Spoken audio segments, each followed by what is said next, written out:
Hi, welcome to Kairos GPSC. Right time at the right moment. જોવા જઈ રહ્યા છે જીપીએસસીની ક્લાસ 1-2ના પેપરની હિસ્ટ્રીની સિરીઝ, એટલે કે ઇતિહાસ. 2017 થી કરીને 2025 સુધીના દરેકે દરેક પેપર આપણે કમ્પ્લીટ કરીશું. આજે છે એ 2017નું પેપર આપણે જોવા જઈ રહ્યા છીએ, જેનો એડવર્ટાઇઝમેન્ટ નંબર હતો 121/2016-17. એક્ઝામ લેવામાં આવી હતી 4th June of 2017.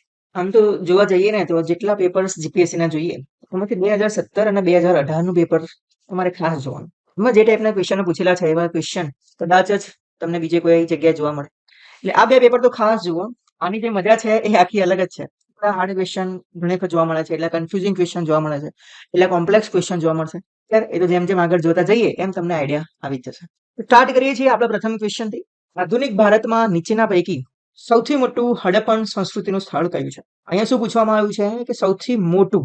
અહીંયા આપણે સાંગોલ આપ્યું, લોથલ આપ્યું, રોપર આપ્યું, રાખીગરી આપ્યું. ક્વેશ્ચન છે 2017. સૌથી મોટું જો હોય તો એ છે રાખીગરી. ક્યાં આવ્યું છે? તો હરિયાણા. દેખો, સિંધુ ભવન સંસ્કૃતિનું નામ લીધું જ છે તો એના વિશે થોડું જાણવાનો પ્રયત્ન કરીએ. ક્વેશ્ચન કઈ કઈ રીતના પૂછાય કે ભાઈ હડપ્પા છે કઈ નદીના કિનારે છે, મોહેજોદડો છે કઈ નદીના કિનારે છે, ઇવન રાખીગરી છે કઈ નદીના કિનારે છે, ગુજરાતની અંદર લોથલ છે કઈ નદીના કિનારે છે. એટલે હડપ્પા કઈ રીતે પ્રિપેર કરો કે જે પ્લેસીસ આપણને મળ્યા છે, જે સિટીઝ મળી છે તો કઈ નદીના કિનારે છે, કઈ મોટી છે, એમાંથી શું શું મળ્યું છે, શેના માટે જાણીતા હતા, આ બધા જ ક્વેશ્ચન તમને આ પેપરની અંદર પણ 2-3 પૂછાશે. જ્યારે જીપીએસસી 2025નું પેપર આપણે જોઈશું એટલે એની અંદર તો 2 થી 3 ક્વેશ્ચન સિંગલ ટોપિકમાંથી પૂછાયા છે. બરાબર. સૌથી મોટી છે રાખીગરી, જે આવ્યું છે હરિયાણાની અંદર. કાલીબંગા, રાજસ્થાન, બાકી ગુજરાત એ પણ યાદ રાખો. અને બીજું પણ એ યાદ રાખો કે ભાઈ ભારતની અંદર સૌથી ઉત્તરનું કયું, સૌથી દક્ષિણનું કયું, સૌથી પૂર્વનું કયું, સૌથી પશ્ચિમનું કયું, એ પણ આપણને જોવા મળશે.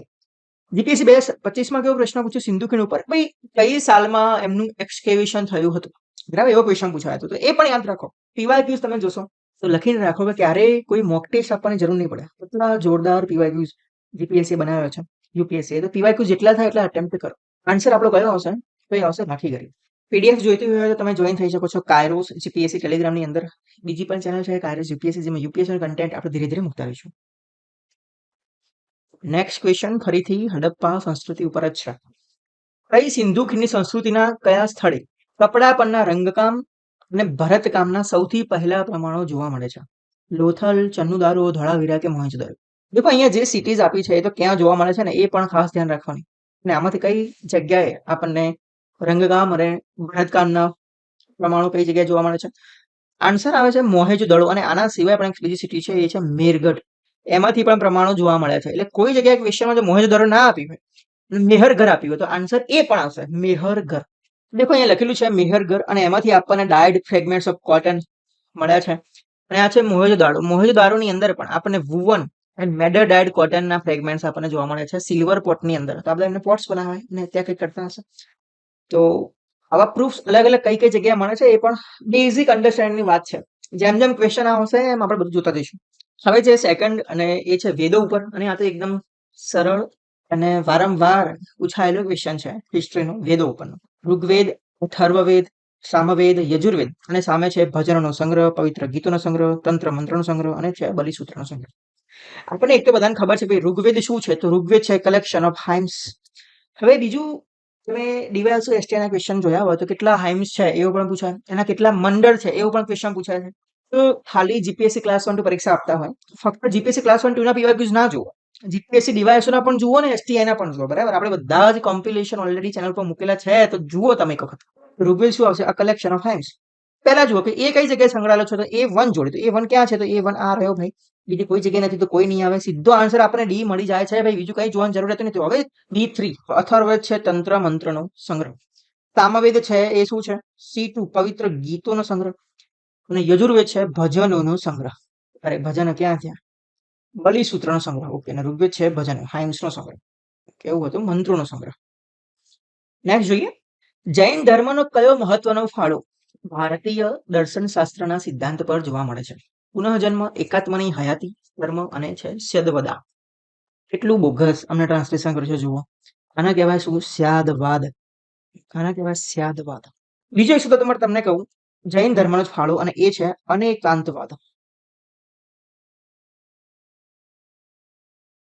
અનેકાંતવાદ અને સ્યાદવાદ બંનેની અંદર કોર જોવા જઈએ મૂળભૂત તત્વ જોવા જઈએ તો એક જ છે. શું તત્વ છે? કે ભાઈ આપણી નજરિયે સત્યના રસ્તા કેવા હોય? અલગ અલગ હોય. આપણને કંઈક સત્ય અલગ લાગતું હોય, બીજાને કંઈક અલગ લાગતું હોય. તો આવો સિદ્ધાંત એ આપણને જૈન ધર્મ શીખવાડે તો ભાઈ ખાલી એક જ રસ્તો નથી હોતો. One truth can be prevailed by many paths. બરાબર? કે એક સત્ય ઉપર જવા માટે અલગ અલગ રસ્તા હોય છે. પુનઃજન્મ તો રીબર્થમાં જૈન ધર્મ માને છે. એકાત્માની હયાતી માને છે. ભાઈ દરેકે દરેક, ઇવન જૈનિઝમ તો એવું માને છે કે નિર્જીવમાં પણ જીવ છે. બરાબર? એટલે હંમેશા પથ્થર ઉપર ચાલો તો પથ્થરની પણ પૂજા કરો. બરાબર? જેવું કર્મ કરશે એવું ફળ માને છે. કર્મનો સિદ્ધાંત તો ઇવન કોઈ પણ ફિલોસોફી દર્શનશાસ્ત્ર ભારતનું છે એ એમાં બિલીવ કરશે. સ્યાદવાદ એ મહત્વનો ફાળો લખ્યું છે એટલા માટે આન્સર આવશે સ્યાદવાદ. હવે સ્યાદવાદ એટલે શું છે એ આપણે જોવાનો પ્રયત્ન અહીંયા કરીએ. તો અહીંયા તમને એક હાથી દેખાતો હશે. દેખો હાથી છે અને બીજા 3 છે બ્લાઇન્ડ પીપલ. એક્સપેરિમેન્ટ છે. કોઈ આપણે 3-4 માણસો રાખ્યા હોય અને એમના આંખે પાટા બાંધી નાખ્યા હોય અને એમને હાથી જોડે રાખ્યા હોય તો એમ બધાને કહેવામાં આવે હવે તમે હાથીને સ્પર્શ કરો. કે એવું ન કહ્યું કે તમે હાથીને સ્પર્શ કરો. તમે સ્પર્શ કરો તમને શું લાગે છે? તો એક માણસે શું પકડ્યું આને? પૂંછડી પકડી. એને શું લાગ્યું? ભાઈ આ શું છે? દોરડું છે. એક માણસે હાથીનું શરીર જે છે એ પકડ્યું. લાગ્યું ભાઈ આ તો આખી દિવાલ છે. એક માણસે હાથીની સૂંઢ પકડીને લાગ્યું કે આ તો સાપ છે. દરેકને જે જે અનુભવ થયો એ એમને કહ્યું. એટલે દરેકની દ્રષ્ટિએ શું શું થયું? સત્ય અલગ અલગ છે. સત્ય શું છે? અલગ અલગ છે. બરાબર? અહીંયા આ જે સિદ્ધાંત છે ઓલરેડી એ થિયરી ઓફ રિયાલિટીનો છે. આ શું છે એની અંદર હું જતો નથી. આ સિદ્ધાંત જો અનેકાંતવાદમાં પૂછાય તો પણ આ જ આવશે. અનેકાંતવાદ એટલે અનેકાંતવાદ શબ્દ પણ યાદ રાખો. તો સાહેબ સ્યાદવાદ અને અનેકાંતવાદમાં ડિફરન્સ શું છે? તો સ્યાદ એટલે શું? સ્યાદ એટલે એમાં શબ્દ આવે છે સ્યાત. સ્યાત એટલે હોઈ શકે. જરૂરી નથી કે છે જ. આ હોઈ પણ શકે ને ન પણ હોઈ શકે. મતલબ કે શંકા બતાવે છે સ્યાત. બરાબર? આપણે કહીએ કે ભાઈ આ હાથી છે. જરૂરી નથી કે હાથી છે. શું ખબર રમકડાનું હોય તો. બરાબર? જીવંત છે કે નિર્જીવ છે. જ્યાં સુધી આપણું એનું ફૂલ પ્રૂફ સોલ્યુશન ના મળે ત્યાં સુધી એના ઉપર શું ચાલતું હોય? પરિણામ ચાલતું હોય. આપણે કોઈક વસ્તુને જોઈએ ને આવું કહીએ ભાઈ આનો કલર લાલ છે. શું ખબર? કલર લાલ ના હોય, મરૂન પણ હોય. મતલબ કે હોઈ શકે અને ન પણ હોઈ શકે. એના આગળ શબ્દ લાગે છે સ્યાદ. હોય પણ ખરું, ન પણ હોય. નરવા કુંજવા જેવું છે ભાઈ. સ્યાદવાદ છે એ આપણને શું બતાવે છે? અનેકાંત એટલે કોઈ પણ સત્યના અલગ અલગ રસ્તા. એ શું થઈ ગયું? એક જાતનું રિયાલિટી થઈ ગઈ કે જે કઈ સત્ય છે, જે કઈ રિયલ છે એને જાણવા માટેના અલગ અલગ રસ્તા છે. પણ કઈ રીતે અલગ અલગ? તો કઈ રીતે એનો ક્વેશ્ચન નો આન્સર આપે છે સ્યાદવાદ. એટલે સ્યાદવાદ શું છે? Theory of knowledge. કે નોલેજ મેળવવું કઈ રીતે એનું છે નોલેજ. હા ભાઈ ખબર પડી ગઈ એમને કે આ વસ્તુ છે, આ વસ્તુ છે, પણ ખરેખર કઈ રીતે? તો સ્યાદ લાગે ભાઈ હોઈ પણ શકે ના પણ હોઈ શકે. એટલે કે આનો રસ્તો બધા છે. આ રીતે અમારા થિયરી મુજબ અલગ અલગ રસ્તા છે જેનો અર્થ છે સ્યાદવાદ. ઓકે, ખેર બહુ ડીપલી આપણે અંદર ઘૂસતા નથી. નેક્સ્ટ જોઈએ. બુદ્ધ દ્વારા આપવામાં આવેલા 4 ઉમદા સત્યો શેના પર આધારિત છે? દુઃખ અને તેની નાબૂદી, આખરી વાસ્તવિકતા, યોગ્ય જ્ઞાન અને મુક્તિ. ભાઈ તમે ગુજરાતી ટ્રાન્સલેશન જુઓ એકદમ બોગસ. અંગ્રેજી જુઓ. ભાઈ 4 noble truths are propounded by Buddha are centered upon suffering and existence, right action, salvation and ultimate reality. જ્યારે ભાઈ બુદ્ધ ધ્યાનમાં બેઠા હતા એમને કોઈ જગ્યાએ સુખ મળ્યું નહીં, હિત મળ્યું નહીં, આનંદ મળ્યો નહીં, એમને પરમાનન્ટ હેપીનેસ જોતો તો મળ્યું નહીં. એ બેઠા અને એમને એનલાઇટનમેન્ટ થયું. જેવું જ એનલાઇટનમેન્ટ થયું ભાઈ આખું ગામ ભેગું થયું તે એમને સાંભળવા માટે કહે છે બહુ કોઈક મહાન વિચાર કહી જશે બુદ્ધ બધાના પાપો ધોવાઈ જશે, અહીંયા જ ગંગા વહી જશે, આવું બધું થતું. તો બુદ્ધ પહેલો શબ્દ ઉચ્ચાર કે જીવનમાં શું છે? તો જીવનમાં દુઃખ છે ભાઈ. શું છે? જીવનમાં દુઃખ છે. પહેલો શબ્દ આ ભૈયા ઉચ્ચાર બુદ્ધ ભગવાન જીવનમાં દુઃખ છે. તો 4 ઉમદા સત્ય શેના પર આધારિત છે? તો દુઃખ અને તેની નાબૂદી ઉપર આધારિત છે. એટલે આન્સર આવે છે એ રીતે. બીજું એ શું કે છે? જીવનમાં શા માટે દુઃખ છે? તો તૃષ્ણા, આપણી ભૂખના કારણે, આપણી ઈચ્છાઓના કારણે. મતલબ કે દુઃખનું મૂળ શું છે? Desire. Desire is the root cause of suffering. આવું કહ્યું. સાહેબ બૌદ્ધને ખબર પડી ગઈ કે ઈચ્છા જ જે છે દુઃખનું કારણ છે. તો બુદ્ધને એ પણ ખબર હોય કે આ દુઃખ જાય કઈ રીતે. તો ઈચ્છાનું રિમૂવ કરો. તમે ઈચ્છાનો શું કરો? રિમૂવ કરો. ત્રીજો રસ્તો. ઈચ્છાને રિમૂવ કરો તો દુઃખ ઓટોમેટિક જતું રહેશે. ઈચ્છાને રિમૂવ કઈ રીતે કરવાનો? તેનો માર્ગ આપ્યો. કયો માર્ગ આપ્યો? જેનું નામ છે 8 fold path. જેના 8 રસ્તાઓ છે એ પ્રમાણે ચાલશો તો ભાઈ તમારી ઈચ્છા છે ધીરે ધીરે દૂર થશે. તો ઈચ્છા હશે કેવી બનશે? સાત્વિક બનશે. જે આપણું જીવન પ્રોગ્રેસિવ બનાવશે. આપણી ઈચ્છાઓ કેવી છે કે સાહેબ ડીવાયએફસી બની જાય, કલેક્ટર બની જાય, વાત થઈ ગઈ પૂરી. એટલે નહીં બને તો પણ દુઃખ અને બનીશ તો પણ દુઃખ.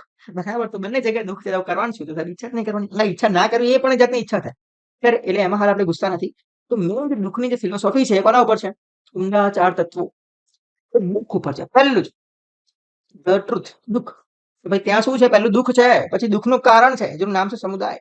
દુઃખનું કારણ મળી ગયું તો દુઃખને દૂર કઈ રીતે કરવાનો રસ્તો પણ હોય, એનું નામ છે નિરોધ. તો ભાઈ તમારી જે ક્રેવિંગ છે, તૃષ્ણા છે, એને સ્ટોપ કરો યાર. ઈચ્છાઓને લિમિટમાં રાખો. કઈ રીતે રાખવી એનો માર્ગ આપ્યો. એ દેખો, તમે બુદ્ધિઝમની ભાષા જુઓ, એમાં માર્ગ એમના ર છે ને બોલતા નહીં આવડતું. એ શું કરશે? મગ મગ મગ. જેટલી પુસ્તકો લખાશે અને સમજી લો કે કોઈ જગ્યાએ મગ લખ્યો હોય, એ સમજવાનું કે આ માર્ગ છે ભાઈ. આ ઉપરથી ખબર પડે છે કે આ પુસ્તક હંમેશા શાનું હશે? બુદ્ધિઝમનું હશે. જો મગ જે ર ના દેખાતો ને એવી જગ્યા. ચોથું છે માર્ગ. કયો માર્ગ આપ્યો? તો એટ ફોલ્ડ પાથ, જેનું નામ છે તો ભાઈ right view, right intention, right speech, action, livelihood, effort, mindfulness. યાદ કઈ રીતે રાખવાનું? હું જે રીતે યાદ રાખતો હતો, મને આવી રીતે યાદ રહે છે. જરૂરી નથી તમારે આ જ રીતે યાદ રાખવું. તમને કઈ સારી ટ્રીક હોય તો કમેન્ટમાં કહો, જેથી બીજાને ખબર પડે ભાઈ આ રીતે યાદ રાખી શકાય ખરું. હું એ રીતે યાદ રાખતો હતો કે સૌથી પહેલા છે આરવી, એટલે કે રાઈટ વ્યૂ. આ એક આવી ગયું. આર વિસ સે મિલા, કિસસે મિલા? રવિ સે મિલા. એટલે આરવી ને હું રવિ કહેતો હતો, રવિ સે મિલા. હવે રવિ સેમાં બંને એસ યાદ રાખતો કે બંને એસ અને પછી ઈ, એટલે રવિ સે મિલા. ડબલ એસ માં બે વસ્તુ આવી જાય, એક ગયા સમાધિ અને બીજું આવી જાય સ્પીચ. પતી ગયું. સ્પીચ કેવી રાખવી? એકદમ સારી રાખવી ભાઈ, રાઈટ સ્પીચ અને રાઈટ સમાધિ. પછી ઈ એટલે એફર્ટ, બરાબર. મિલા, મિલામાં એમ એટલે માઇન્ડફુલનેસ, આઈ એટલે આપણું ઇન્ટેન્શન, આપણો ઈરાદો કેવો છે, એલ એટલે લાઇવલીહુડ, આપણું જીવન ધોરણ કેવું છે, અને એ એટલે action, right action. Eightfold path રસ્તો આપે છે. આ રસ્તા ઉપર ચાલશો ભાઈ. ભગવાન બુદ્ધનું એવું કેવું છે કે ઈચ્છા જે છે એનું સિસેશન થશે, નિરોધ થશે. જેમ જેમ ઈચ્છા મજબૂત જે થતી જતી હશે, એને રોકવાની સ્થિતિ જે મજબૂત થતી જતી હશે, એનાથી ધીરે ધીરે દુઃખ જીવનમાં ઓછું થતું જશે. તો નેક્સ્ટ જોઈએ, નીચેના પૈકી દરાયસ. હવે તમે અહીંયા જુઓ તો અહીંયા શું છે? ડેરિયસ. અહીંયા લખ્યું દરાયસ. બુકોમાં લખ્યું દરાયસ, મને આઈડિયા કઈ છે નહીં બહુ જાજો. તો નીચેના પૈકી દરાયસ દ્વારા સિંધુ ખીણની અને તેની શાખાઓને શોધવા ખૂંદવા માટે ઈસુના જન્મ પૂર્વે 570 કોની નિમણૂક કરાઈ હતી? બરાબર. તો સિંધુ ખીણની કેટલી શાખાઓ છે એ શોધવા માટે. શાખાઓ એટલે શું ભાઈ? સિંધુ ખીણ. અહીંયા છે ને ખીણ લખી છે, ઇવન આવું જોઈએ સિંધુ નદી. સિંધુ ખીણની શાખા કઈ રીતે? સિંધુ નદીની કેટલી કેટલી સહાયક નદીઓ છે એ શોધવા માટે થઈને ડેરિયસ જે રાજા હતો એને કોની નિમણૂક કરી? આવો ફૂલ ડીપમાં અમને ક્વેશ્ચન પૂછ્યો છે. લગભગ કોઈએ વાંચ્યો જ ના હોય, વાંચવામાં લગભગ કદાચ આવ્યું પણ ના હોય. અને આ 2017 નું જયારે પેપર બન્યું હશે એના પછી જે નવી બુકો છપાઈ હશે એમને બુકમાં એડ કર્યું હશે કે હા ભાઈ અહીંયા આન્સર આવશે કયો? તો કે સ્કાયલિન્ક્સ. આવું અમને એડ કર્યું છે. પહેલા બુકોમાં લગભગ મને જોવા મળ્યું નથી.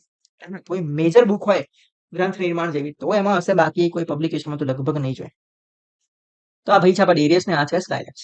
હવે જોઈએ અલ્હાબાદના સ્તંભ પર લખાણ કોના દ્વારા કરવામાં આવ્યું હતું? અને આના ઉપરથી બીજો જ ક્વેશ્ચન, આના આ જ પેપરમાં તમને હમણાં 20 ક્વેશ્ચન જોઈએ, એના પછી તમને બતાવું.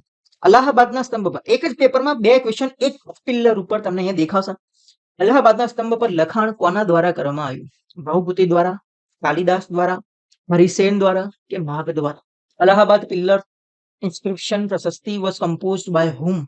તો તમે જુઓ અલ્હાબાદ પિલ્લર, જેને શું કહેવાય છે? પ્રયાગ પ્રશસ્તિ પણ કહેવાય છે. બરાબર. કોના દ્વારા કરવામાં આવ્યું હતું? તો હરિસેન દ્વારા ભાઈ. કોના દ્વારા? હરિસેન દ્વારા. શું કહેવાય છે આને? અશોક પિલ્લર. અશોકે પણ પોતાનો સંઘ જે બનાવ્યો હતો એનો પ્રચાર કરવા માટે આવી અલગ અલગ જગ્યાએ શું કર્યા હતા? પિલ્લર બનાવેલા. કોઈ જગ્યાએ પિલ્લર હોય, કોઈ જગ્યાએ પથ્થર હોય, આવી રીતે અલગ અલગ જગ્યાએ એનો પ્રચાર કરવાનો હોય. બરાબર. સંઘને તો અશોકના એ ડિક્સ એની ઉપર લખેલા. પછી આવે છે રાજાઓ, ગુપ્ત રાજાઓ. ગુપ્ત રાજાનો એક રાજા છે સમુદ્રગુપ્ત, અને એનો એક પોએટ છે હરિસેન, જેને અહીંયા અશોક પિલ્લરની ઉપર એડિક્ટ લખ્યા છે. કઈ ભાષામાં લખ્યા છે? તો સંસ્કૃત ભાષા. કઈ લિપિમાં? કે બ્રાહ્મી લિપિમાં. આ બધું યાદ રાખવાનું. પહેલા પિલ્લર હતો એ કયો પિલ્લર હતો? તો અશોક પિલ્લર હતો. પાછળથી કોણ આવ્યું? સમુદ્રગુપ્ત. એટલે એને પોતાનું પણ થોડું અંદર એડ કરાવ્યું. બરાબર. એટલે અશોક પિલ્લરની ઉપર આપણને અશોક સંઘના પણ એડિક્ટ જોવા મળે અને સમુદ્રગુપ્ત છે એનું પણ આપણને જોવા મળશે, બંનેનું. એટલે યાદ રાખજો. અને આગળ તમને આ સમુદ્રગુપ્ત ઉપર જ ફરીથી ક્વેશ્ચન જોવા મળશે. આનો આ જે ક્વેશ્ચન એક પિલ્લર ઉપરથી 2 ક્વેશ્ચન. જઈએ આગળ. ગુપ્ત કાળમાં ભુક્તિ એટલે કે રાજ્ય ના વહીવટી વડાને શું કહેવામાં આવતા હતા? દેખો ગુપ્ત રાજ્ય હતું એમાં આખું administration, village administration, town administration બહુ જબરજસ્ત જોવા મળતું હતું. ભુક્તિ એટલે રાજ્ય. સાહેબ રાજ્ય હોય તો રાજ્યની ઉપર શું હોય? તો રાજ્યની ઉપર દેશ હોય ને મારા ભાઈ. દેશને કોણ ચલાવતો? દેશના ભાઈ રાજા ચલાવતો હોય બાપુ. એના નીચે કોણ આવે? રાજ્ય આવે. રાજ્યના નીચે કોણ આવે? સાહેબ જિલ્લો આવે. ખબર પડી. ચલો જિલ્લો આવે, પછી શું આવે? પછી આવે તાલુકો. તાલુકામાં શું આવે તો સાહેબ ગામ આવે, બીજું આવે શું નગર. તો આ બધાને યાદ રાખવાના કોને શું શું કહેવાય. ચલો આ એમ્પાયર એટલે રાજ્ય અને એનો વડો કિંગ. એનાથી નીચે આવે ભુક્તિ. આવી ગયું એક દેશ અને એમાં અલગ અલગ રાજ્ય પાડ્યા જેને પ્રોવિન્સ કહેવાય, પ્રાંત કહેવાય. એના વડાને શું કહેવાશે? ઉપારી. શું કહેવાશે ભાઈ? ઉપારી. હવે એનાથી નીચે આવો અને જો ડિસ્ટ્રિક્ટ એટલે છે વિશેષ, અને વિષયને જે ચલાવે છે એને કહેવાય વિષયપતિ ઓર આયુક્ત. ડિસ્ટ્રિક્ટ ની નીચે હવે તાલુકા જેવું સમજો તો એને કહેવાશે વિચીસ. એના ઉપર જે એડમિનિસ્ટ્રેશન કરશે એને કહેવાશે વિચી. ગ્રામ હોય તો ગ્રામપતિ, અને ટાઉન હોય શહેર પૂર. બરાબર. કયું પૂર? તો કે રામપુર, કાલુપુર. પૂર શબ્દ ત્યાંથી આવે, રામપુર, કાલુપુર. પૂર હોય તો એને કોણ ચલાવવા વાળું? પૂર. ગ્રામ હોય તો ગ્રામને ચલાવવા વાળું ગ્રામપતિ. આ એડમિનિસ્ટ્રેશન ખાસ યાદ રાખજો, વિજયનગરનું ઘણી બધી એક્ઝામમાં પૂછાઈ ગયેલું છે. કનિષ્કના સામ્રાજ્યના નીચેના પૈકી કયા બે મહત્વના રાજકીય કેન્દ્રો હતા? ઠીક છે. પુરુષપુર પાટલીપુત્ર, મથુરા સારનાથ, સારનાથ શ્રીનગર, અને પુરુષપુર મથુરા. કનિષ્ક કેમ મહત્વનો છે? કનિષ્કનું આપણે એમ્પાયર જોઈએ ને, મોસ્ટ ઓફ આપણને નોર્થ ઇન્ડિયાની અંદર જોવા મળે. અને બીજું એક કનિષ્ક જે છે તો જે ફોર્થ બુદ્ધ કાઉન્સિલ થઈ, તો ફોર્થ બુદ્ધ સભા થઈ, એ કોના દ્વારામાં કરવામાં આવી હતી? તો કનિષ્ક દ્વારા. એ પણ આપણે યાદ રાખવાનું છે. બીજું તમને એક ક્વેશ્ચન પૂછ્યું, કનિષ્ક દર 5 વર્ષે આવી સભાઓ ભરતો, એનું નામ શું હતું? દર 5 વર્ષે અને મોટી મોટી ગિફ્ટો આપો આવા સંતોને, મહાન આત્માઓને. બરાબર. ફોર્થ બુદ્ધિસ્ટ કાઉન્સિલ કઈ જગ્યાએ થઈ, કોના દ્વારામાં કરવામાં આવી હતી, અને કઈ સાલમાં કરવામાં આવી હતી, એ પણ યાદ રાખવાનું. ફોર્થ બુદ્ધિસ્ટ સભા થઈ એ ક્યારે થઈ? તો જીસસ ક્રાઇસ્ટ એટલે કે ઈસવીસન વર્ષ પછી થઈ. એનો મતલબ કે એડી માં થઈ. એના પહેલા 3 સભાઓ તો ભાઈ બુદ્ધિઝમે કરી નાખી. જીસસ ક્રાઇસ્ટ જન્મે નતા એના પહેલા 3 સભાઓ તો કરી નાખી બુદ્ધિઝમે. બરાબર. એટલે રાજાઓ કરી હતી. શેના માટે? તો બુદ્ધ કાઉન્સિલો કરી હતી. તો એના બે મહત્વના રાજકીય કેન્દ્રો આપણને અહીંયા પૂછ્યા છે. કયા કયા છે એ આપણે હવે જોઈએ. તો અહીંયા એક છે પુરુષપુર અને બીજું છે મથુરા. આ યાદ રાખવાનું, પુરુષપુર અને મથુરા. એને ફોર્થ બુદ્ધિસ્ટ કાઉન્સિલ કરી હતી. બરાબર. કોના દ્વારા કરવામાં આવી હતી? કયા સંતો? તો વાસુમિત્ર અને અશોક. બીજી 3 અહીંયા લખેલી છે, રાજગીર, વૈશાલી, પાટલી. હું કઈ રીતે યાદ રાખતો? તો હું આ રીતે યાદ રાખતો, RVPK, AK. કોના દ્વારા? તો અશોક. પહેલું તો અજાતશત્રુ, કાલાશોક, અશોક અને કનિષ્ક. AK અને RVPK. આર એટલે શું? રાજગીર, વૈશાલી, પાટલીપુત્ર અને કાશ્મીર. હવે અલગ અલગ કાઉન્સિલમાં શું થયું હતું એ પણ નીચે લખેલું છે, તમે જોઈ શકો છો. વિડીયો સ્ટોપ કરીને આપણે આગળ જઈએ. વિક્રમાન કાદેવ ચરિત્ર. હવે જો આને વંચાય છે કેવું? આને એ રીતે લખાય છે વિક્રમાંક દેવ ચરિત્ર. વિક્રમાંક દેવ ચરિત્ર. તમને ગુજરાતી કરીએ જો મારા બેન. વિક્રમાનકા દેવ. વિક્રમાનકા, માનકા નથી ભાઈ, વિક્રમાંક છે. વિક્રમાંક દેવ ચરિત્ર. વિક્રમાદિત્ય 6. કલ્યાણી ચાલુક્ય રાજા પરની પ્રશસ્તિ કોના દ્વારા લખાયેલી હતી? તો એ છે બિલ્હણ. એટલે આમાં કઈ એટલું લોજિક નથી, પણ યાદ રાખવાની વસ્તુ છે. આવું પૂછાય છે ઘણી વખત. બિલ્હણ. અને દેખો આ રીતે લખ્યું છે, વિક્રમાંક દેવ ચરિત્ર, બિલ્હણ દ્વારા રચિત. વિક્રમાન કાનકા એવું બધું નથી. હવે યાદી આપી છે એમને. આવા અલગ અલગ પ્રવાસીઓ આપેલા છે. ક્યાંથી પ્રવાસીઓ આવેલા હતા? બધા જે મોટા ભાગના જે પ્રવાસીઓ છે ક્યારે આવ્યો? જયારે વિજયનગરનું સામ્રાજ્ય હતું એ વખતના છે. વિજયનગર સામ્રાજ્યમાં જે પ્રવાસીઓ આવેલા છે બધા યાદ રાખવાના ભાઈ. હું એમને તમને ટેબલ પણ આપું છું. સૌથી પહેલું છે નિકોલો કોન્ટી, ડોમિનિકો પેસ, ઇબ્ન બતુતા અને એથેનેસિયસ નિકિટિયન. ઇબ્ન બતુતા, તમે બધા નામ વાંચો, એમાંથી ઇબ્ન બતુતા નામ તમને આઈડિયા આવશે કે ક્યાંથી છે. તો ઇબ્ન બતુતા છે એ મોરોક્કોથી છે. જો C1 આવડી ગયું પછી તમારા માટે એકદમ ઈઝી. C1 ક્યાં જોવા મળે? અહીંયા જોવા મળે. પછી જુઓ તમે નિકોલો કોન્ટી, તો એ વેનિશિયન. B ફોર ડોમિનિકો પેસ, પોર્ટુગીઝ. અને એથેનેસિયન નિકિટિયન, તો એ રશિયન. આન્સર આપણો થશે એ. અહીંયા મેં ટેબલ આપ્યું છે, તમે ચોક્કસથી જોઈ શકો છો. આ વિજયનગરના બધા મોટા ભાગના ફોરેન ટ્રાવેલર્સ છે. હવે જોઈએ એ નગર શેઠ કે જેમણે ઈસવીસન 1725માં અમદાવાદ શહેરને મરાઠાઓ દ્વારા લૂંટાતું બચાવવા માટે પોતાના અંગત ભંડોળમાંથી ખંડણી આપી હતી. તો ભાઈ કયા નગર શેઠ હતા જેમણે પોતાના ભંડોળમાંથી ખંડણી આપી હતી? મરાઠાઓ જયારે સરદેશ મૂકીને ચોથ જયારે ઉઘરા માટે આવતા અને કોઈ આપે નહીં તેને લૂંટી જતા. બરાબર. તો લૂંટાય નહીં અને પોતાના અંગત ભંડોળમાંથી ખંડણી આપી. તો એવું કયા રાજા હતા? તો એનો આન્સર શું છે? એ છે શેઠ ખુશાલચંદ. પરીક્ષામાં પૂછાય એવું કોઈને લાગે નહીં, કારણ કે બહુ ફેક્ચ્યુઅલ છે. ઓકે, નેક્સ્ટ જોઈએ. થિયોસોફિકલ સોસાયટીનું મુખ્ય મથક ક્યાં છે? થિયોસોફિકલ, અહીંયા શબ્દ જ કેવો છે? થિયો અને સોફિકલ. થિયોલોજી એટલે ભાઈ થિયોલોજી એટલે કે જેની ભગવાન ઉપર આસ્થા હોય અને ભગવાનના પ્રૂફ્સ આપણને જે દર્શન ઊભું કરવામાં આવ્યું એને કહેવાય થિયોલોજી. ઈશ્વરવાદી થિયોલોજી. સોસાયટીનું મુખ્ય મથક ક્યાં છે? અડિયાર, પોંડિચેરી, બેંગ્લોર કે પુના? મુખ્ય મથક એનું અડિયાર છે. થિયોસોફિકલ સોસાયટી જે છે કોના નામ સાથે સંકળાયેલું છે? તો તમને આ નામ ખ્યાલ હશે અને એ છે એની બેસન્ટ. આની રચના કોને કરવામાં આવી? થિયોસોફિકલ સોસાયટી, જેનો મુખ્ય ઉદ્દેશ શું છે? માનવતામાં ભાઈચારો, પ્રાચીન જ્ઞાનનો પ્રચાર. કોના દ્વારા સ્થાપના કરવામાં આવી હતી? તો મેડમ બ્લેવસ્કી, કર્નલ આલ્કોટ. મુખ્ય મથક ક્યાં છે? તો ચેન્નાઈ, કાલીન મદ્રાસ, એમાં આવેલું છે અડિયાર. તો એનું મુખ્ય મથક તમે અહીંયા જોઈ શકો છો. ઓકે, નેક્સ્ટ જોઈએ. પારસી સમાજની સેવા કરવા માટે અંગ્રેજ દ્વારા ખાન બહાદુર મેડલ દ્વારા પુરસ્કૃત થનાર જાણીતા અમદાવાદના પારસી ઉદ્યોગપતિનું નામ જણાવો.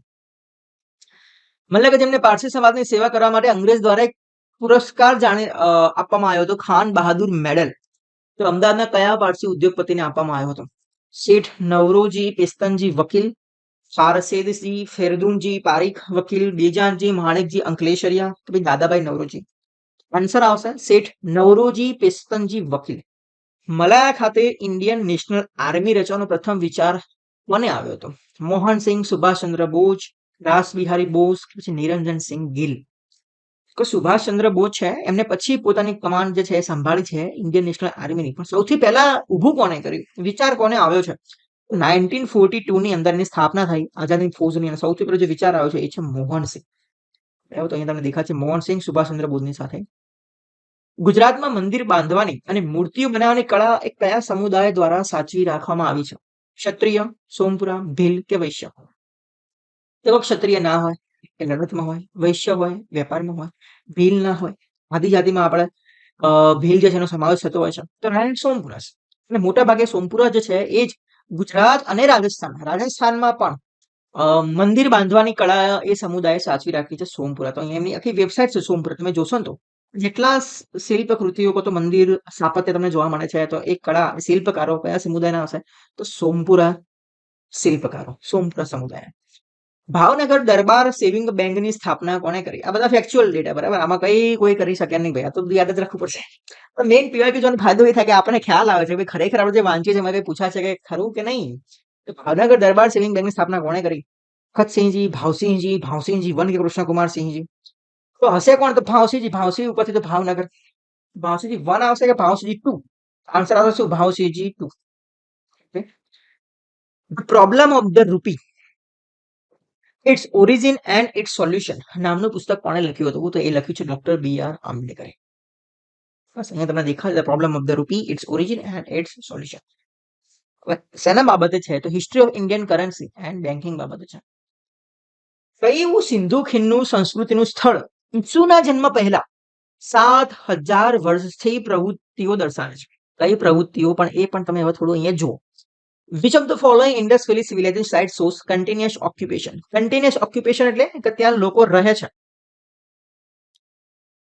રહે છે, ખેતી કરે છે. મતલબ કે ઉજ્જૈન નહીં પડ્યું ભાઈ, ખાલી નહીં પડ્યું, ત્યાં લોકો ઓલરેડી રહી રહ્યા છે ઘણા વર્ષોથી, ઈસુના જન્મ પહેલા 7000 વર્ષોથી. તો એવું કયું સ્થળ છે? તો મોહેજો-દરો, હડપ્પા, ધોળાવીરા કે મેહરગઢ? તો ભાઈ એ આવશે મેહરગઢ, બરાબર, સૌથી જૂનામાં જૂનું. એના પછી આવશે મોહેજો-દરો, એના પછી આવશે હડપ્પા, એના પછી આવશે ધોળાવીરા. તો તમે ક્રોનોલોજી યાદ રાખજો આ રીતે ઉપરથી નીચે. મેહરગઢ, પછી મોહેજો-દરો, પછી હડપ્પા અને પછી છે ધોળાવીરા. અર્થશાસ્ત્ર પ્રમાણે ઉડકા ભાગાકાર શેનો હતો? હવે દેખો, અર્થશાસ્ત્ર એટલે આપણું ઇકોનોમી જે ભણીએ છીએ એની વાત નથી. અર્થશાસ્ત્ર કોનું પુસ્તક છે? ચણીપુત્ર ચાણક્ય, બરાબર, કૌટિલ્ય ચાણક્ય, ચણીપુત્ર ચાણક્ય, ચણકપુત્ર ચાણક્ય, એમનું પુસ્તક અર્થશાસ્ત્ર. અને એમને જે અલગ અલગ ટેક્સેશનનો જે ઉલ્લેખ કર્યો છે એમના કંઈક નામ છે, તો એમાંથી ઉડકા ભાગાકાર શેનો હતો એ આપણને પૂછાયું છે. તો દેખો, આપણે હમણાં તમને ટેક્સેશન બતાવું, એની અંદર ઘણા બધા અર્થ છે, તો બધું આખો કોઠો યાદ રાખવાનો. જો આવું ઉડકા ભાગા પૂછાઈ શકતો હોય અર્થશાસ્ત્રમાંથી, બીજા બધા ટેક્સેશનના સિસ્ટમ પણ પૂછાઈ શકે કે ના પૂછાઈ શકે? તો પૂછાઈ શકે ભાઈ. તો નાણાકીય કટોકટીની પરિસ્થિતિમાં કર લાગે એના માટે તો નહીં, અભિનેતાઓ માટે નહીં, રાજ્યની જમીનમાં વાવણી પર તો નહીં. શું આન્સર આવશે? સિંચાઈ કાર્યના ઉપયોગ માટે. હવે આ મને પણ ખબર નથી, મેં પણ અટેમ્પ્ટ કર્યો નહોતો જ્યારે પરીક્ષા આપી હતી ત્યારે. અહીંયા મોટા ભાગના તમને વેરાનું નામ, એનો અર્થ શું થાય એ પણ લખ્યું છે, અને એનું ડિટેલ શું છે, તો ભાઈ કેટલો લેવામાં આવતો, શાના માટે લેવામાં આવતો. તો અહીંયા દેખો એક ભાગ છે, ભાગેલું છે ખેતીનો હિસ્સો, જે 1/6 આપવામાં આવતું. પછી છે ઉદક ભાગ, અહીંયા શું લખ્યું છે? સિંચાઈ વેરો, જકાત વેરો, માર્ગ વેરો, રોકડ વેરો, ફરજિયાત ભેટ વેરો, કટોકટી વેરો, જેનું નામ છે પ્રણય, મફત સેવા, વિષ્ટી, ટ્રાન્ઝેક્શન ટેક્સ. અત્યારે પણ સિક્યોરિટી ટ્રાન્ઝેક્શન ટેક્સ શેર માર્કેટમાં લાગે છે નથી લાગતો? ભાઈ એ વખતે પણ લાગતો હોય, જેને કહેવાતું વ્યાજી. પછી સૈન્ય વેરો, ગામઠી કર, નિકાસ વેરો, આયાત વેરો, પ્રવેશ્ય, નિષ્કર્મ્ય. તો સરસ મજાનું આખું જે ટેક્સેશન છે અત્યારે ઇન્ડિયામાં મોટા ભાગનું આમાંથી 70% તમને જોવા મળશે. બાકી બધું આજકાલના ઇકોનોમિક્સ જેમ તે બનાવ્યું છે, પણ આમાંથી જ જોવા મળતું છે તમને ટેક્સેશન. એ લેવલે ચાણક્ય આ લેવલ સુધીનું એડમિનિસ્ટ્રેશન ત્યાં સંભાળેલું આપણે મૌર્ય એમ્પાયરમાં જોવા મળે. સોનધાર નામની ખેતીવાડી લોન કોણે લાગુ પાડી? અલાઉદ્દીન ખિલજી, મોહમ્મદ તુગલક, ફિરોઝ તુગલક કે મુબારક ખિલજી?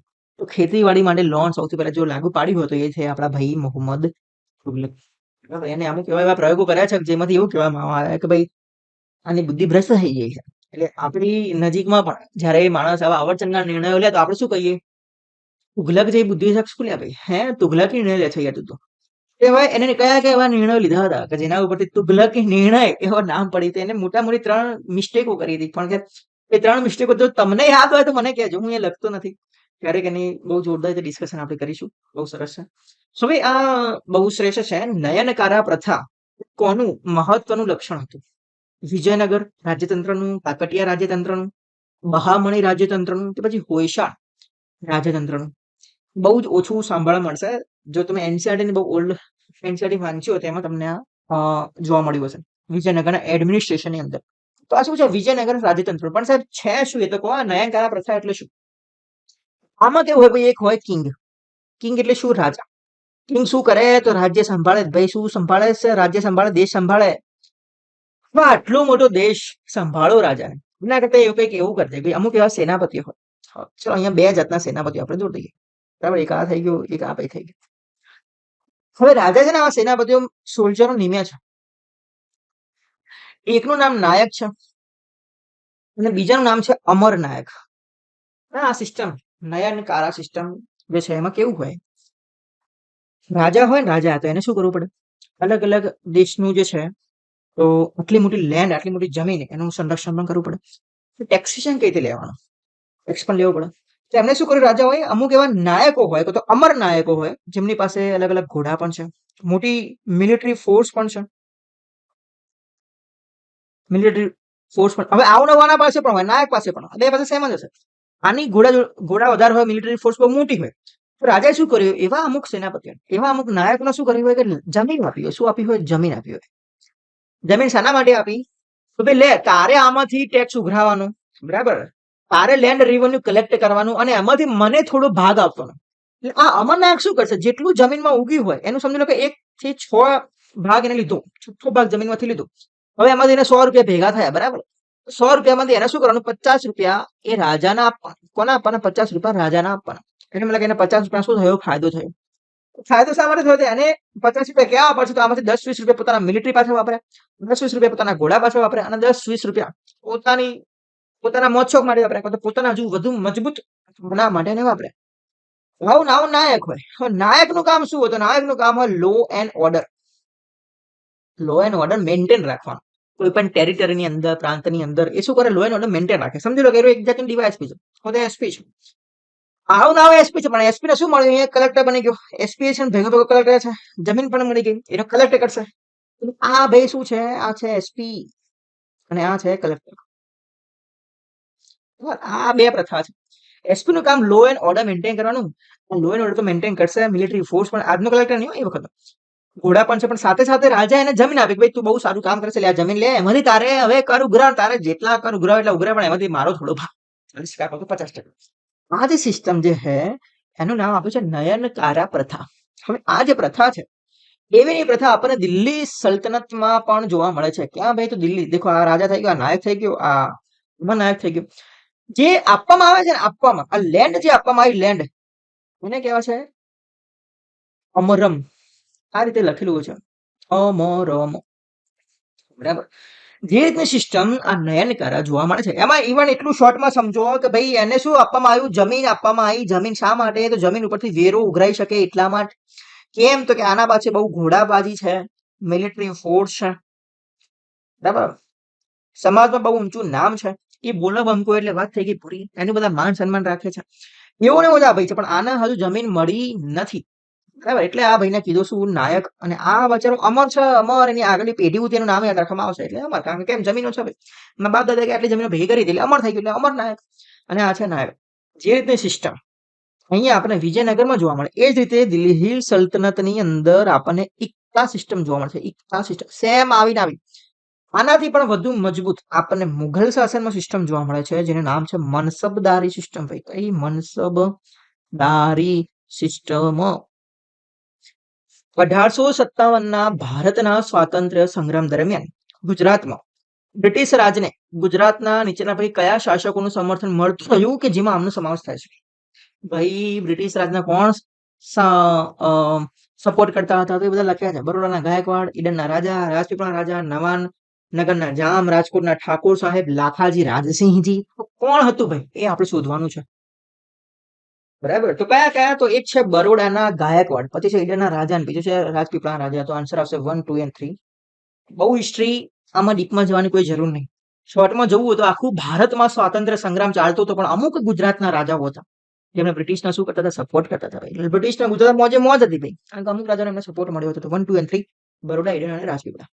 નેક્સ્ટ જોઈએ, ગુજરાતના કયા શાસકે મોહમ્મદ ઘોરીને મોટી હાર આપી જ્યારે તેને 1178માં ગુજરાત પર ચડાઈ કરી? આ બધા ગુજરાતી હિસ્ટ્રીના ક્વેશ્ચન ચાલુ છે. હા ભાઈ, ભીમ 1, ભીમ 2, કુમારપાળ કર્ણદેવ. તો આન્સર આવશે ભોલા ભીમ. ગોપાલ કૃષ્ણ ગોખલે નીચેના પૈકી કોની સાથે સંકળાયેલા ન હતા એવું લખ્યું છે? સાહેબ 4 આપ્યા છે, 4 માંથી એક જોડે સંકળાયેલા નહીં હોય તો 3 બાકી જોડે સંકળાયેલા હશે કે નહીં હોય તો 3 યાદ રાખવાના ભાઈ. કોની કોની સાથે સંકળાયેલા છે 100% યાદ રાખવાના થાય છે. કોની સાથે સંકળાયેલા નથી? તો નથી એ છે royal commission on Indian labour. બાકી ડેક્કન જોડે છે, royal commission on public services India જોડે કનેક્ટેડ છે, સર્વન્ટ્સ ઓફ ઇન્ડિયન સોસાયટી જોડે પણ કનેક્ટેડ છે. કોની જોડે નથી? તો royal commission on Indian labour. વેદકાળની નદી વિતસ્તાને કઈ આધુનિક નદી તરીકે ઓળખવામાં આવે છે? ભાઈ જે સપ્ત સિંધુ કહેવાય છે, કઈ સપ્ત સિંધુ? સપ્ત સિંધુના વેદિક કાળના વૈદિક નામ પણ આપણે યાદ રાખવાના થાય છે, બધી નદીના. ખાલી વિતસ્તા નહીં, બરાબર. એના સિવાય રવિને શું કહેવાય, ગગનને શું કહેવાય, સતલજને શું કહેવાય, ઝેલમને શું કહેવાય? વિતસ્તા. પછી એક નદી હિડાસ્પસ. બધું યાદ રાખવાનું. તો વિતસ્તા કોની નદી છે? તો અહીંયા કમ્પ્લીટલી આપેલી છે, દેખો વિતસ્તા કઈ? તો ઝેલમ. બરાબર. આસિકની જેનું નામ છે ચીના, રવિ એરાવતી, બિયસ ને કેવા વિપસ, સતલુજ ના કેવા છે સતુદ્રુ. હવે મને એમ કહો, જે પેલું હિડાસ્પસ નું યુદ્ધ થયું હતું સિકંદર વાળું, એ કઈ નદી? તો હેડાસ્પસ યુદ્ધ કઈ નદીના નામે ઓળખાય છે? બરાબર, તો એનો મને તમે કમેન્ટમાં આન્સર આપો. હેડાસ્પસ. ભગવાન શંકરના માનમાં ગુપ્ત કાળમાં કોણે ઉદયગીરી ગુફા બંધાવી?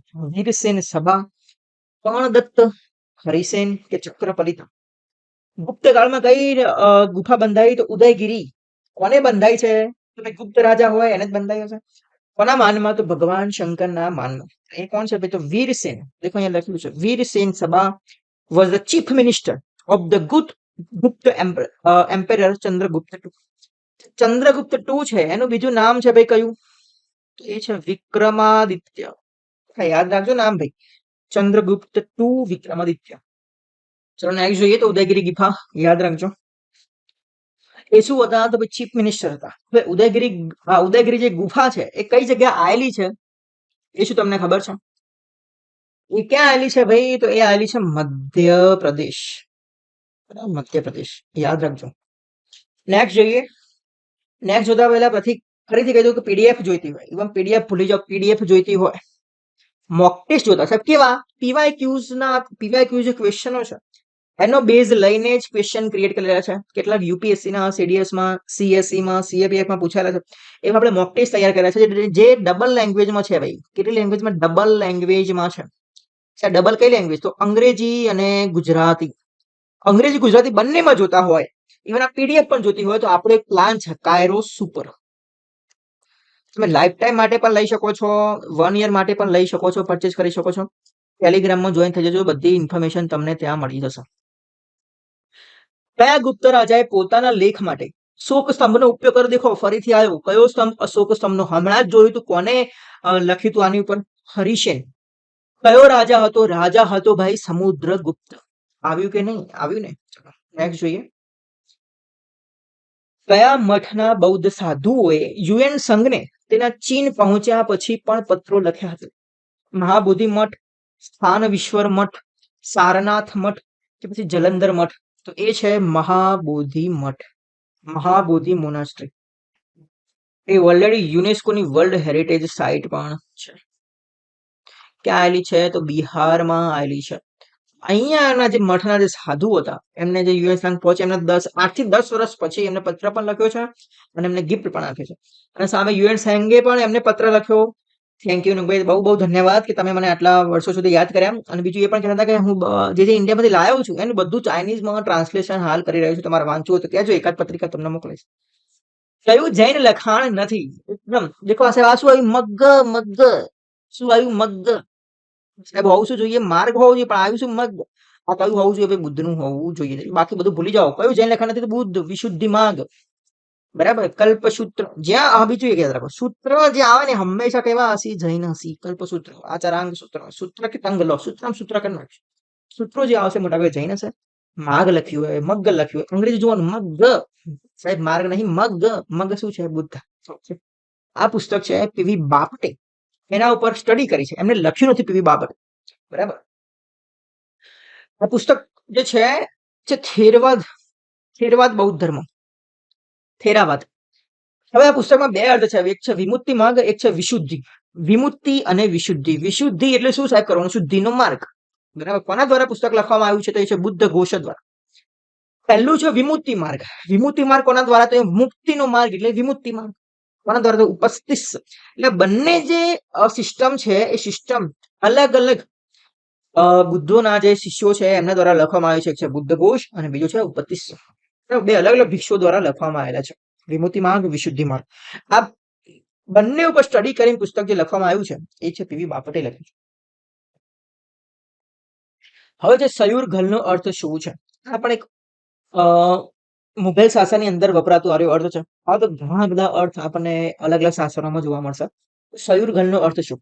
વારસાઈ જમીન, ભાડા રહિતની જમીન, પાકની હિસ્સેદારીની શરતે લેવાયેલી જમીન કે પછી વચેટિયાઓને અપાયેલી જમીન? તો આન્સર આવશે રેન્ટ ફ્રી લેન્ડ.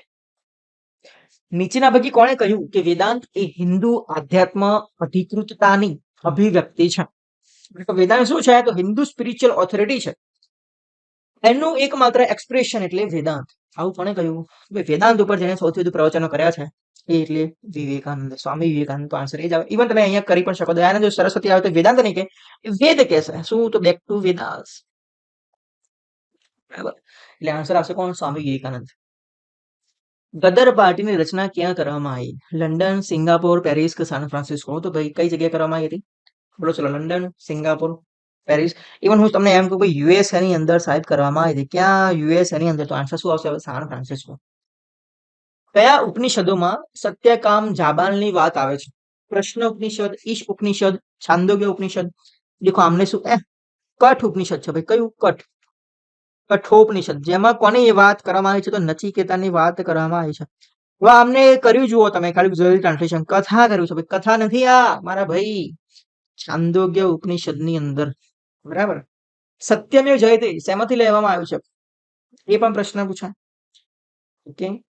પ્રશ્ન ઉપનિષદ, ઈશ ઉપનિષદ, છંદોગ્ય ઉપનિષદ અને કઠ ઉપનિષદ. આન્સર આવશે સત્યકામ જાબાલ, છંદોગ્ય ઉપનિષદની અંદર વાર્તા કરવામાં આવી છે. જ્યારે બુદ્ધે મહાપરિનિર્વાણ પ્રાપ્ત કર્યું ત્યારે તેમની સાથે કોણ હતા? પંથપિંડદ, ઉપાલી, આનંદ કે મુગ્ગાલીપતિશ? કોણ હતા ભાઈ? આનંદ હતા. આનંદ શું હતા? તો આનંદ એમના કઝિન હતા. કોણ હતા? કઝિન હતા, પિતરાઈ ભાઈ હતા. થોડું એમના જાણવાનો પ્રયત્ન કર્યો. આનંદ શું હતા? બુદ્ધના પિતરાઈ ભાઈ હતા. છેલ્લા 25 વર્ષથી તેમના મુખ્ય સેવક તરીકે પણ સેવા આપતા હતા. મહાપરિનિર્વાણ ભગવાન બુદ્ધે કઈ જગ્યાએ કર્યું? તો કુચીનગર ખાતે કર્યું. એ વખતે કોણ હતા? તો આનંદ હતા, એમની ઉપસ્થિતિ હતી. ક્યાંથી જાણવા મળ્યું? તો મહાપરિનિબ્બાન સૂત્ર દ્વારા જાણવા આવ્યું. દેખો અહીંયા પર શું લખ્યું છે? નિબ્બાન. શું લખ્યું? નિબ્બાન. મતલબ કે અહીંયા ર નો ઉપયોગ થતો નથી પાલી ભાષામાં. ર દેખાતો નથી એટલે શું થયું? નિબ્બાન. જો ર હોત તો નિર્વાણ. તો બીજા પણ જોઈ લઈએ. અન્ય વિકલ્પો શા માટે ખોટા છે એ પણ જોઈએ.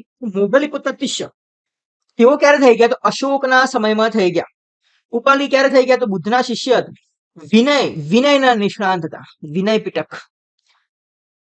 અનાથ પિંડક કોણ હતા? તો વ્યાપારી હતા અને બુદ્ધના મોટા પરમ ભક્ત હતા. બરાબર. વિહારના માટે એમને ઘણું બધું દાન આપેલું છે. અનાથ પિંડક. નીચેના પૈકી બે વિધાનો વાંચી સાચો જવાબ પસંદ કરો.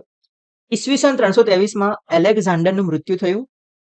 તેના મૃત્યુ બાદ સિંધુ નદી પરનું ગ્રીકનું વર્ચસ્વ સારા એવા પ્રમાણમાં ઘટી ગયું. એટલે ભાઈ કોઈ પણ રાજા મરી જાય તો વર્ચસ્વ તો ઘટી જાય. આન્સર સાહેબ બીજો સાચો છે. અહીંયા ધ્યાનથી જોયું તો ખબર પડે ઈસવીસન લખ્યું છે. ભાઈ ઈસવીસન નહીં, 323 BCE, બિફોર ક્રાઇસ્ટ એરા. ઈસવીસન પૂર્વે થાય મારા ભાઈ. તો અહીંયા પહેલો ઓપ્શન ખોટો છે. આન્સર કયો? ઓલરેડી બીજો સાચો છે. વિધાન એક સાચું અને બે ખોટું. આન્સર આપણો 80 આવશે. અને વન ઇઝ ઇનકરેક્ટ. પેલો ખોટો છે બીજો સાચો, એટલે આન્સર ડી ભાઈ. કેમ સિકંદર જતો રહ્યો ભાઈ? કોણ આવ્યું? ચંદ્રગુપ્ત મૌર્ય. નીચેનામાંથી કયું લખાણ મૌર્ય રાજતંત્રની વિગતવાર માહિતી આપે છે? મનુસ્મૃતિ તો ના આવે, આપણને બધાને ખબર છે. સૌથી પહેલું કોઈ સ્મૃતિ બની હતી મનુસ્મૃતિ. એટલે મૌર્ય શાસન વખતે હતું પણ એટલો જૂનો ગ્રંથ છે મનુસ્મૃતિ. બરાબર. અર્થશાસ્ત્ર ચાણક્યનું, નીતિસાર અષ્ટાધ્યાયી પાણીનું. આન્સર શું આવશે? અર્થશાસ્ત્ર. હમણાં જ જોઈ ગયા મૌર્યનું એડમિનિસ્ટ્રેશન કેવું હતું, હમણાં જ જોયું. અહીંયા લખેલું છે. મૌર્ય સ્થાપત્ય કોનાથી પ્રભાવિત છે? ચીન, બર્મા, એનાટોલિયા કે પર્શિયા? તો પર્શિયાથી. ક્યાં જોવા મળે? તમે અશોક પિલ્લર જુઓ છો. અશોક પિલ્લરની ઉપર આ રીતે કમળની પાંદડી જોવામાં આવે છે. બરાબર. સરસ. લો, દોરાઈ ગઈ. એ અશોક પિલ્લરમાં પર્શિયાનું જોવા મળે છે. બરાબર. આ પિલ્લરમાં અલગ અલગ આકૃતિઓ, કોઈ જગ્યાએ સિંહો જોવા મળે, કોઈ જગ્યાએ હાથી જોવા મળે. તો આવી શિલ્પનું સ્થાપત્ય ઉપર જે પ્રભાવ દેખાય છે, કોનો પ્રભાવ દેખાય છે? તો પર્શિયામાં આવા પિલ્લરો જોવા મળે છે. ગુપ્ત વંશ કોના અનુયાયી તરીકે જાણીતા છે? શક્ય સંપ્રદાય, ભાગવત સંપ્રદાય. એટલે કે કોને અનુસરતા હતા? ગુપ્ત વંશ, ભાગવત સંપ્રદાય, સૌર સંપ્રદાય કે પછી શૈવ સંપ્રદાય? કોનામાં એમની આસ્થા હતી? એ શું છે? ભાગવત સંપ્રદાય. કઈ રીતે ભાગવત સંપ્રદાય? તો ભાઈ જે ગુપ્ત વંશના જે રાજાઓ છે એમને પોતાની ટાઇટલ અપનાવ્યું હતું. ભાઈ અમે કેવા રાજાઓ છીએ? તો પરમ ભાગવત ટાઇટલ છે, પરમ ભાગવત. એમનો જે રોયલ એમ્બ્લેમ છે, આપણો હાલ કેવો છે? તો સત્યમાં જોઈ રહી એમાં ગરુડ છે. કોણ છે? ગરુડ. વિષ્ણુ ભગવાનનું પક્ષી વાહન એટલે કોણ છે? ગરુડ. બરાબર. એમને મોટું મંદિર પણ બાંધ્યું છે દેવગણની અંદર. ત્યાં દેવગણની અંદર દશાવતાર ટેમ્પલ. એનું એવું નથી ખાલી એમને ભાગવત સંપ્રદાયના અને એમના જ મંદિરો, વિષ્ણુ ભગવાનના જ મંદિરો બનાવ્યા. ના, બુદ્ધિઝમમાં પણ મંદિરો બનાવ્યા છે. ઘણા બધા ધર્મ પ્રત્યે સહિષ્ણુ જ હતા. તો ગરુડ, પરમ ભાગવત, આ નામ ઉપરથી દેખાય કે કયા સંપ્રદાયના અનુયાયી હતા? આન્સર છે ભાગવત સંપ્રદાય. હવે જોઈએ કયા રાજવંશ સાથે હર્ષવર્ધનને વૈવાહિક સંબંધો હતા? રાષ્ટ્રકૂટ રાજા, ગંગા, મૈત્રક કે ગુપ્ત? પછી ના. તો તમે જયારે ગુજરાત હિસ્ટ્રી વાંચી હશે અને મૈત્રક વંશ વાંચ્યો છે ત્યારે આ રાજવંશ હર્ષવર્ધનને ખાસ યાદ કરી જશો તમે. તો આન્સર છે મૈત્રક. નીચેના પૈકી કોણે શૈલેન્દ્ર સામ્રાજ્ય એટલે કે શ્રી વિજય સામ્રાજ્ય, બરાબર, મલય પેનિન્સ્યુલાની અંદર આવ્યું, ઇન્ડોનેશિયા, સિંગાપુર બાજુ દરિયાઈ ચઢાઈ કરી. આપણને ખબર છે કે અહીંયા કયા રાજાઓ હતા જે ત્યાં સુધી પહોંચ્યા હતા? એ બધા હતા ચોલ રાજા. ચોલાના કયા? તો એક છે રાજેન્દ્ર ચોલા, બીજા છે રાજારાજ. તો જે રાજેન્દ્ર ચોલા છે એમને વિજય સામ્રાજ્ય પર શું કરી હતી? ચઢાઈ કરી હતી. આખું મલય પેનિન્સ્યુલા છે ત્યાં સુધી ચોલ રાજા છે પહોંચેલા છે. એમને બંગાળની જે ખાડી છે એમને શું લાગતું? આ પોતાનું તળાવ જેવું લાગતું. શું લાગતું? તળાવ જેવું લાગતું. એટલે આ ક્વેશ્ચનમાં પૂછાઈ ગયો છે ભાઈ કયો રાજવંશ એવો છે કે જે બંગાળની ખાડીને પોતાના તળાવ તરીકે પેલો અનુભવતો હતો, કે એમને બંગાળની ખાડી સમુદ્ર લાગતો તળાવ, ભાઈ તો અમે ડૂબક્યો મારે શું આમ નામ તેમ એવું હતું એમના માટે. કયા મંદિરો સોલંકી કાળના નથી? તારંગાના મંદિરો, રુદ્ર મહાલય, મોઢેરાનું સૂર્ય મંદિર, ગોપનું મંદિર? તો આન્સર છે ટેમ્પલ એટ ગોપ. ગુજરાતનું ચાલુ થયું ભાઈ હવે મૈત્રક કાળ. ઓકે.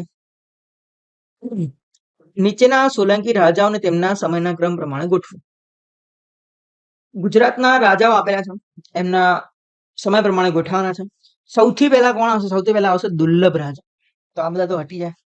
હવે આ બે બી અને સી, 4132 કે 4321. હવે જો સૌથી છેલ્લે કોણ આવશે? સૌથી છેલ્લે આવશે કુમારપાળ. તો 4 આવે સૌથી પહેલા, પછી 2 આવે. તો અહીંયા 2 નથી, તો આન્સર ખોટું. સિદ્ધરાજ જે છે કુમારપાળની પહેલા આવશે. દુર્લભ રાજ, ભીમદેવ 1, સિદ્ધરાજ અને આવશે છેલ્લે કુમાર. ગુજરાતના નીચેના પૈકી કયા સુલતાને માળવા જીત્યું? કયા સુલતાને માળવા જીત્યો છે? તો અહમદ શાહ, મોહમ્મદ બેગડા, બહાદુર શાહ કે મુઝફ્ફર ટુ? તો આન્સર આવશે કોણ? માળવા જીતવા વાળા બહાદુર શાહ. ગુજરાતના કયા રાજાએ 12મી સદીમાં દારૂના ઉત્પાદન અને વેચાણની તેના રાજ્યમાં મનાઈ ફરમાવી હતી? તો ભીમવન, કર્ણ, કુમારપાળ કે જાફર ખાન? આન્સર આવશે કોણ? કુમારપાળ. ઓકે. આદર્શી કુમારપાળ ધૂમકેતુ એમના વિશે લખે છે. પૃથ્વી કે જે વિદેશીઓ દ્વારા ત્રસ્ત થયેલ છે તે રક્ષણ અને આશ્રય માગે છે, આ વાક્ય કોણે કહ્યું? એલેક્ઝાન્ડર, કૌટિલ્ય, અશોક કે ચંદ્રગુપ્ત મૌર્ય? દેખો આ વાક્ય સમજીને એવું લાગે કે ભાઈ મૂળ આ વાત શેની થતી હશે? ઇવન સિરિયલોમાં પણ તમે આવો કોઈ ડાયલોગ સાંભળ્યો હશે. તો ત્યારે ધનાનંદ રાજા હોય છે અને સિકંદર જે હોય એની ચઢાઈ ચાલુ હોય છે. ખબર પડી ચાણક્યને તો સિકંદર આવી રહ્યું છે એટલે ધનાનંદ સમજાવવા જાય છે. પૃથ્વી કે જે વિદેશીઓ દ્વારા ત્રસ્ત થયેલ છે તે રક્ષણ અને આશ્રય માંગે છે, ભાઈ હતું કંઈક કરીએ ને તો સિકંદર પાછો આવી જશે, આના ઉપર આવશે અને આપણા ભારત દેશને પણ પોતાના રાજ્યમાં લઈ લેશે. આ વાક્ય જે બોલ્યા છે એ છે કૌટિલ્ય, ચાણક્ય. ગુપ્ત વંશના કયા સમ્રાટે સૌરાષ્ટ્ર જીત્યું છે? ચંદ્રગુપ્ત વન, ઘટોત્કચ, ચંદ્રગુપ્ત ટુ કે પછી કુમારગુપ્ત વન? આન્સર આવશે કોણ? ચંદ્રગુપ્ત ટુ, સમુદ્રગુપ્ત. સમુદ્રગુપ્ત ખબર નહીં જીપીએસસી ને કેમ એટલો પ્રેમ થઈ ગયો એના ઉપર, એને 2 થી 3 ક્વેશ્ચનો ખાલી સમુદ્રગુપ્ત ઉપર પૂછી નાખે અને એ તો છોડાને ગુપ્ત વંશ ઉપર કેટલા બધા ક્વેશ્ચનો પૂછ્યા. નીચેના પૈકી કયું જોડકું સાચું નથી? પલ્લવોનું રાજ ચિહ્ન એટલે હાથી, રાષ્ટ્રકૂટ રાજવી કૃષ્ણ પહેલો, ઇલોરાનું કૈલાસ મંદિર. હવે જે ઇલોરા જે છે એનું કૈલાસ મંદિર world famous, UNESCO world heritage site, એ તો બધાને ખબર હોવી જોઈએ કે રાષ્ટ્રકૂટ રાજા કૃષ્ણ પહેલો એમને બનાવેલું છે. કૃષ્ણ વન. તાંજોરમાં કયું મંદિર આવેલું છે? બૃહદેશ્વર મંદિર. એકદમ રાઈટ. આ પણ રાઈટ. હવે એમાં પ્રોબ્લેમ અહીંયા નથી. ચૌલ શાસન દરમિયાન કંબને રચ્યું શું? રામ અવતારમ કે પલ્લવનું રાજ ચિહ્ન હાથી? તમે કદાચ મૂવી જોઈ હોય તો PS1 અને PS2 સાઉથની મૂવી છે, બહુ સારી છે. એટલું કોમ્પ્લેક્સિટી છે કે ઘણી વખત મૂવીમાં શું થાય ખબર જ નહીં પડતી.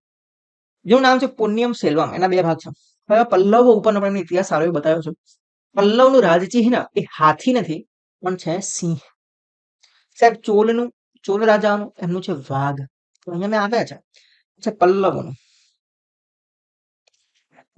ચેરાનું શું છે? તીરકાંઠા. પાંડ્યા દરિયા કિનારે વસે છે એટલે શું છે? માછલી. અને ઉપર ચોલાનો સિમ્બોલ છે વાઘ. વાઘ અને સિંહ બે લડે તો પછી જીતે હંમેશા વાઘ, એટલે ચોલ રાજાઓ હંમેશા જીતતા હોય. બરાબર. કયું જોડકું સાચું નથી?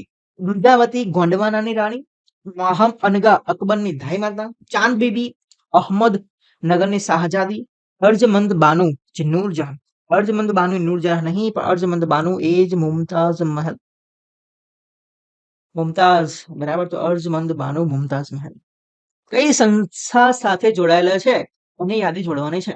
દેવેન્દ્રનાથ ટાગોર, જ્યોતિબા ફૂલે, દુર્ગારામ મહેતા, શિવ નારાયણ અગ્નિહોત્રી? એક આપણને ખબર હશે, ખાલી એક તો ખાસ ખબર હશે નહીં, છે જ્યોતિબા ફૂલે. એ છે સત્યશોધક સમાજ, સત્યશોધક સભાની એની સ્થાપના કરી હતી. બીમાં શું આવશે? 4. તો બીમાં 4 કઈ જગ્યાએ દેખાય? તો બીમાં 4 આપણને આ જગ્યાએ દેખાય છે, તો આન્સર આપણો કયો થઈ જાય? ઓટોમેટિકલી બી. ઓકે. હવે તમે એ પ્રમાણે ટીક કરો. તો દેવેન્દ્રનાથ ટાગોર શું છે? તત્વબોધિની સભા. દુર્ગારામ મહેતા તો માનવ ધર્મ સભા. શિવનારાયણ અગ્નિહોત્રી એ છે દેવ સમાજ. દેખો ક્વેશ્ચન અહીંયા આવ્યો એનો મતલબ એવો નહીં કે આ જ પૂછા છે વારાફરતી. પીવાયક્યુ સોલ્વ કરવાનો મિનિંગ એ થાય કે જે ક્વેશ્ચન આ રીતે પૂછાય છે તો આવા ને આવા અલગ અલગ સભાઓના સ્થાપકો એ આપણે યાદ કરવાના થાય. બ્રહ્મ સમાજ કોણે સ્થાપ્યો છે? પ્રાર્થના સમાજ કોણે સ્થાપ્યો છે? આર્ય સમાજ કોણે સ્થાપ્યો છે? આગળ પડતા બ્રહ્મ સમાજના ભાગલા પડે તો એના સ્થાપનાકાર કોણ કોણ છે? એ બધા આપણને યાદ હોવા જોઈએ. ઓકે. નેક્સ્ટ જોઈએ. નીચેના બનાવોને તેના સમયના ક્રમમાં ગોઠવો. અરે આવું ઘણી બધી એક્ઝામ પૂછાય છે, યુપીએસસીમાં તો ખાસ પૂછાય છે, જીપીએસસીમાં પણ પૂછાય છે. બીજી ગોળમેજી પરિષદ, દાંડીકૂચ, ચૌરી ચોરાનો બનાવ અને જલિયાવાલા બાગ હત્યાકાંડ. દાંડીકૂચ આપણને ખબર છે માર્ચ મહિનાની અંદર 1930માં શરૂઆત કરી હતી. હા 1930. જલિયાવાલા બાગ હત્યાકાંડ 1919. ચૌરાચોરીનો બનાવ જ્યારે નોન કોઓપરેશન મુવમેન્ટ સ્ટાર્ટ કરી, બરાબર, અસહયોગ આંદોલન 1922 ની અંદર. ગોળમેજી પરિષદ છે 1931 અને 32 ની અંદર. સૌથી પહેલા શું આવશે? જલિયાવાલા બાગ હત્યાકાંડ. સૌથી પહેલા 4 આવવું જોઈએ. પતી ગયું આન્સર. આ જોવાની જરૂર જ નહીં. લો ભાઈ પતી ગયું. બસ આન્સર બી. મારે શું બીજું જોવું પડે? તો 4 2 3 1 આ ગયું 4 2 3 અને 1. આન્સર આટલો બી. મહાત્મા ગાંધીએ પંજાબના તોફાનો પરના ખાલી જગ્યાને page after page of thinly disguised official whitewash કયો હતો? પંજાબમાં જે તોફાનો થયા હતા એમાં જનરલ ડાયરે જે ગોળીબાર ચલાવ્યો હતો જલિયાવાલા બાગની ઉપર, તેના પર પછી કોર્ટ કેસ ચાલ્યો અને કોર્ટની અંદર જે જનરલ ડાયર છે એને ગ્લોરીફાય કરવામાં આવે, એને જે કૃત્ય કર્યું છે એને એના પર દુઃખ વ્યક્ત કરવામાં આવે, એને ગ્લોરીફાય કરવામાં આવે. બહુ સરસ, ભાઈ, જોરદાર. ચલો, એટલે એ જે પંજાબ રોંગ્સ એમને ગાંધીજીએ પુસ્તકો લખ્યા છે એની અંદર એક અલગથી ટાઇટલ આપ્યું છે, તો પંજાબ રોંગ્સ. આવું કરે, બરાબર. અને એના ઉપર આખું જે કમિશન બેસે છે એ કમિશન છે હન્ટર કમિશન. હન્ટર કમિશન છે એ આવો રિપોર્ટ બનાવે છે, બરાબર, પંજાબ રોંગ્સ કરીને. હન્ટર કમિશન રિપોર્ટને ગાંધીજી નામ આપ્યું છે પંજાબ રોંગ્સ.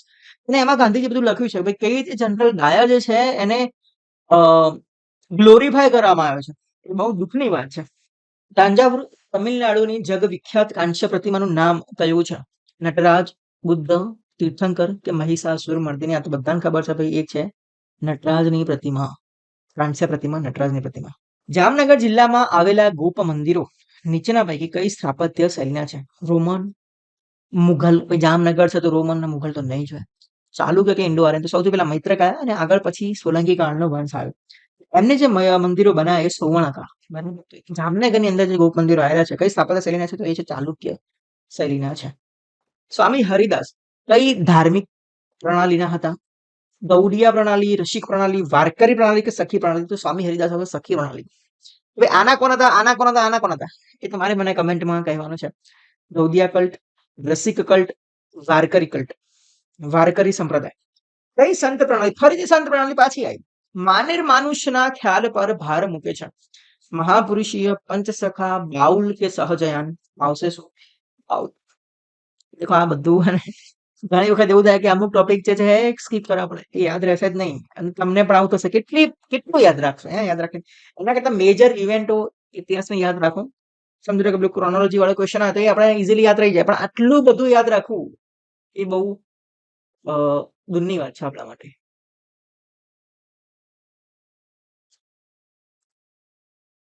ચલો, અહીંયા આપણો લેક્ચર પૂરો થાય છે. મળીએ નેક્સ્ટ લેક્ચરમાં. ત્યાં સુધી આપણે બધાને ખૂબ ખૂબ ધન્યવાદ. Thank you very much.